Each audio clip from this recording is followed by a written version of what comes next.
the safer scaling is 100% going to go to BDD here. And they are going to pick the Scion, it looks like. Yep. This means that Gen G get the final safe counter pick here. Yeah, and the thing about this is, you know, Olaf, he can clear really fast. He can get up to the top side of the map pretty fast. He's not the most amazing diver, but he can do it pretty well. So you could try to go for something that has good gank assist, but instead they will go for the Ornn and just match tanks up in the top side. Not get too frisky with that matchup. You know, they do have the Azir this time for BDD alongside of Kai'Sa on the Ruler, or Ruler on the Kai'Sa.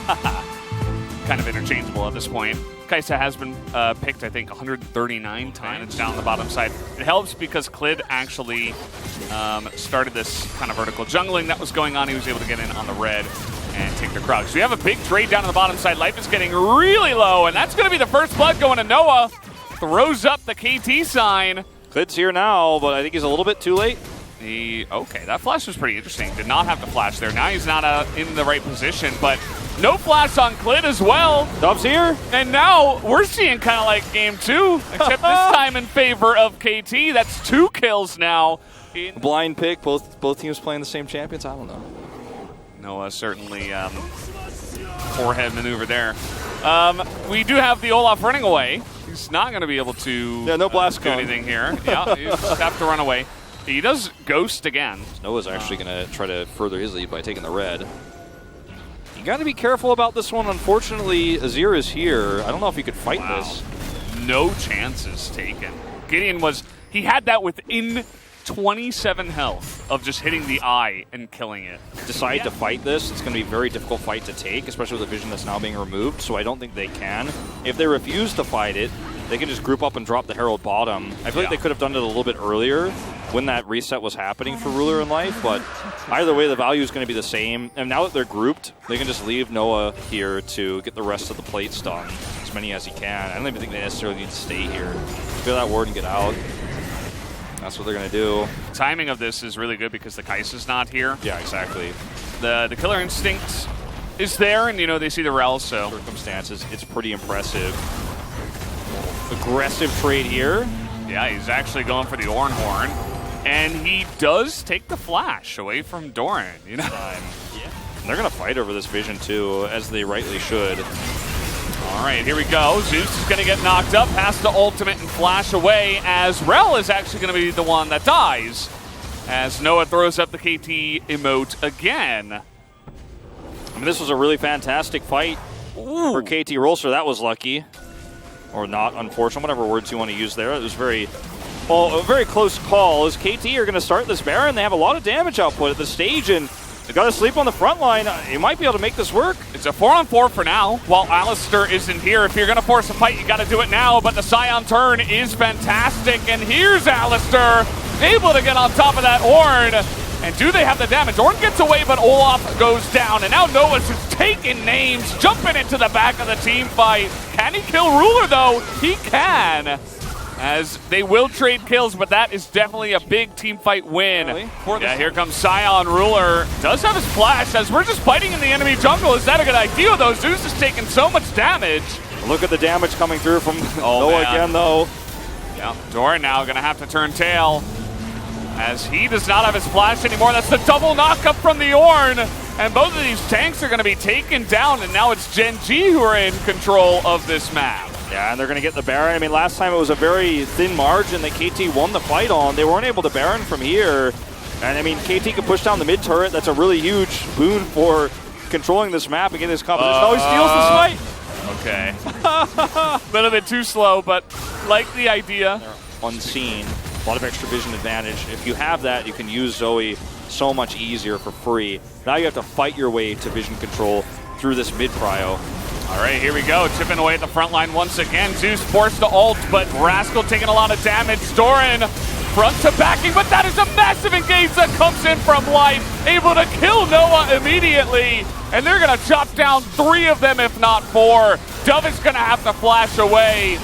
And that might just be Gen G looking to push and end this one. I mean, they might very well be able to. That was a really nice engage from Life to just turn the whole thing on its head. And you could see the damage output was there for KT Rolster, but the front line is just so tanky. I mean, You almost get Clid, you almost get Rascal, but you get neither of them. And now one last stand here for KT Roaster. They're going for it. Rascal is going to come back on the TP. There it is. You got to burst down these turrets, and Gideon can't really do much. Clid solo. Dove is trying his heart out here to do as much poke damage as possible, but Rascal is just in the front, and they knock him up, and there's nothing that he can do here. Ruler desperately trying to flash in, get a last couple of autos, and they will. Just barely throws the headset off. Headset drop. The only person who says nice is BDD. I think it was him, at least. I think so, too. Well, only one person said it, and kind of tells the story of the way that the game went. BDD and Ruler.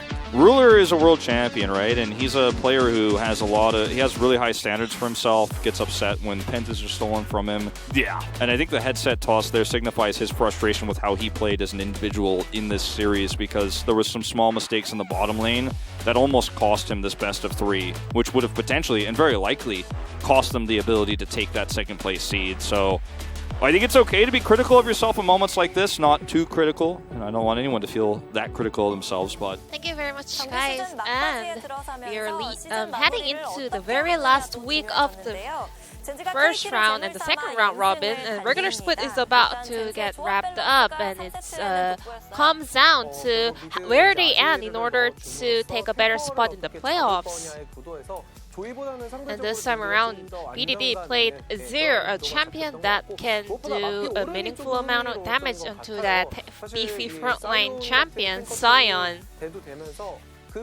Sion has become an OP champion in the current meta, and this was the start of LCK's top meta, but Ornn was not picked up until now. But Rascal today, he was able to show a great performance on this champion. So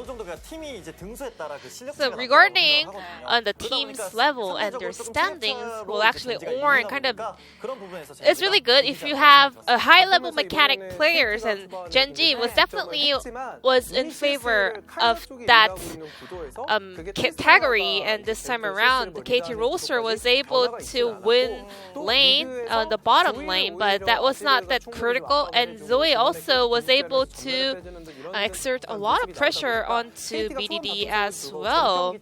So KT was able to get ahead just like Genji did in game number 2, but that was not as big as the lead that Genji secured in game number 2. So we had back and forth team fight all throughout this game, but in a very significant and big team fight, KT could have won hard and they could win the trade, but somehow Genji always traded back. They were able to handshake something, even though KT won some of the team fights in this game. So let's take a look at this first highlight. Tristana was able to get fed after winning this Baron team fight. Rel got caught out, and Genji was forced to take this fight around the Baron, and they actually fought this back really well. KT Roaster, they started off this fight by picking up that kill onto Ornn.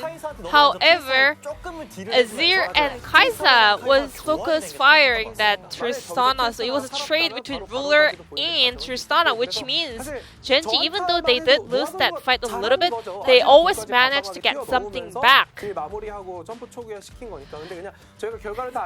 Because, yeah, we are analyzing this game based on the result. Well, we can say this, but we also want to point out that if Noah actually focus fired Azir, who was standing a little bit more forward, things could have been a lot different for KT Roaster. However, in the end, Genji was able to completely turn the game around, and we could hear from the mic check that Life was keep making that call that he's gonna go in and engage. Ornn actually was in a very awkward position, and then whenever you're playing Alistar, you have to be the one taking the agency. If you're getting engaged by your opponents, there's no way for you to turn this team fight around. And the Yordles with the jump, they always wait until the very last minute to use their flash. They always try to just get away with their hop and jump, but flash could have been a lot better in order to escape from that engage. And Ruler picks up that POG on Kaisa. 100% kill participation, even though we didn't have a lot of kills in this game. Genji was able to pick up some of the kills in the later phase of the game. It was really hard to kind of tell which team won a specific team fight because it was going back and forth and super close. And as the game got extended, Azir definitely contributes to team fights even more and better than Zoe. It's not like Ruler kind of carried his teammates and he was able to pick up all the kills, but still, he was the marksman player that survived till the end in order to pick up some of the critical kills. In this kind of a turnaround victory, you can just give credit to one specific player. It was a team effort for Genji to turn this game around. And Alistar, if he gets to use his ultimate in order to survive, there is no way for him to re-engage with his combo. Maybe Alistar should have taken a flank angle in order to open team fight. And we had a very split vote over here, but Ruler picked up 2 out of 3 casting votes. And Ruler locks down that POG for game number 3.